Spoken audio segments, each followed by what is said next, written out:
From the earliest known depictions of the Earth, it's always been flat and enclosed by a dome. The Egyptians, Norse, Hindus, Mayans, Incas, Navajos, Hebrews, etc. all knew that the Earth is flat and covered by the firmament, which is basically an impenetrable barrier encapsulating the flat plane. The flat Earth model dominated for thousands of years. It wasn't until 1543 that Nicholas Copernicus proposed the heliocentric model of the universe. But even with that, flat earthers and the flat Earth model still went strong all the way up into the 1900s. We see proof of that with books like Zetetic Cosmogony by Thomas Winship, published in 1899, Terra Firma, The Earth Not a Planet, Proved from Scripture, Reason, and Fact by David Wardlaw Scott, published in 1901, or even Kings Dethroned by Gerard Hickson, published in 1922, where the author details all of the problems with heliocentrism and the mistakes made by people like Copernicus, Einstein, Newton, Kepler, etc. So we see from the beginning of time all the way until the 1900s, the flat and stationary Earth was going strong. In all honesty, flat Earth has never died.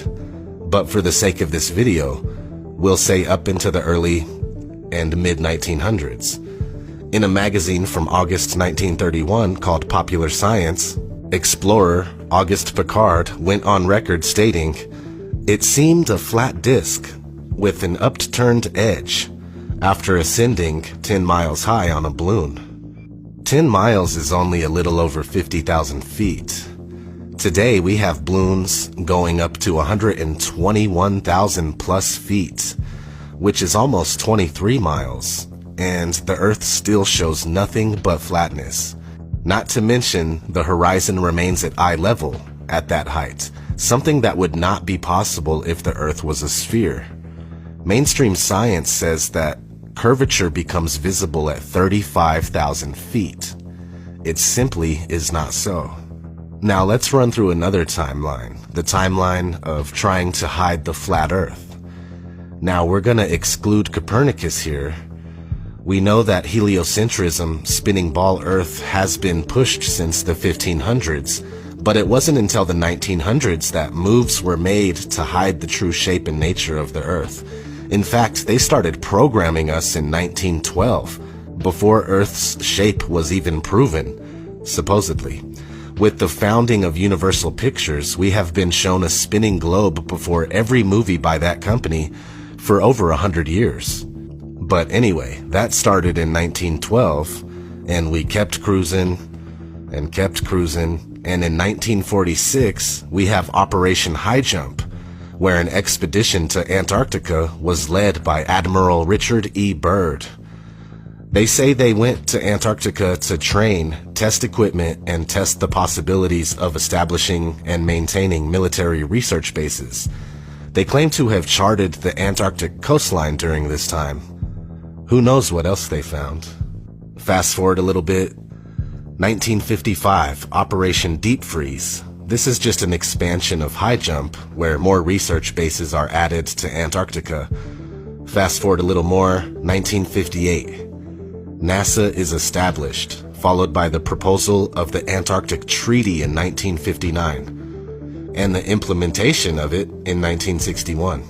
The treaty basically puts Antarctica off limits to civilians, with the exception of guided tours that are carefully supervised. In 1962, Operation Fishbowl takes place.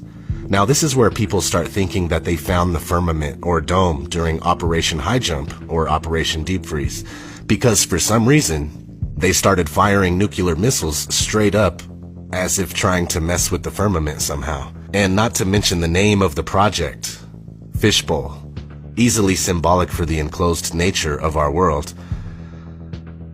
A lot of people don't believe in nukes, nuclear weapons, but I obviously can't confirm one way or the other. Just do your own research. Okay, so the same year, 1962, JFK gives his famous "We choose to go to the moon" speech. Now, I think all of these events tie into these guys finding out about the true disposition of Earth, including the crystalline canopy that we can't get past. Keep that in mind. They know we are trapped in and we can't leave. And they choose to pretend like we can leave, which comes back and bites them in the ass later. We'll get there, but let's continue. 4 years later, 1966, Lunar Orbiter 1 captures the supposed first ever picture of Earth from deep space. 2 years after that, in 1968, Apollo 8 captures this. In 1969, they capture this after Apollo 11 lands man on the moon for the very first time. And in 1972, on their sixth and final trip to the moon, we get one of the most famous pictures of all time, the blue marble. These alleged pictures of Earth, especially 1972's blue marble, are the entire reason behind pretending to go to the moon in the first place. The spherical Earth, flat Earth debate is over. All the ancient cultures of the world and all of the authors writing flat Earth books well into the 1900s are incorrect. The Earth is not flat. NASA has proved it. It's over. You live on a spinning ball, just like Universal Pictures predicted. Only one problem with that. It's now 2017. Curvature cannot be detected by anyone on Earth. Motion can't be detected, nor has it ever been proven, and now all of a sudden we can't figure out how to get past low Earth orbit.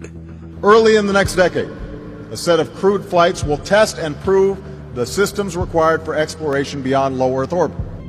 NASA's next spacecraft, already being built and tested across America, will do those things and more.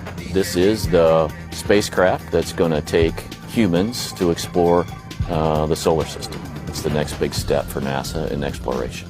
Called the Orion Multipurpose Crew Vehicle, or MPCV, this next-generation spacecraft will enable America to explore beyond low Earth orbit.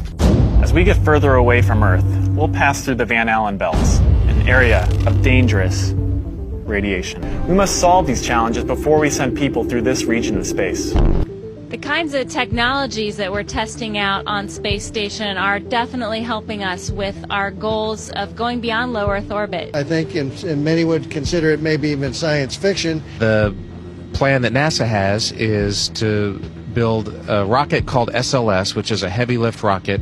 It's something that is much bigger than what we have today, and it will be able to launch the Orion capsule with humans on board, as well as landers or other components to destinations beyond Earth orbit. Right now, we only can fly in Earth orbit. That's the farthest that we can go. And this new system that we're building is going to allow us to go beyond and hopefully take humans into the solar system to explore. So the moon, Mars, asteroids, there's a lot of destinations that we could go to, and we're building these building block components in order to allow us to do that eventually. Low Earth orbit is between 99 miles and 1,200 miles away.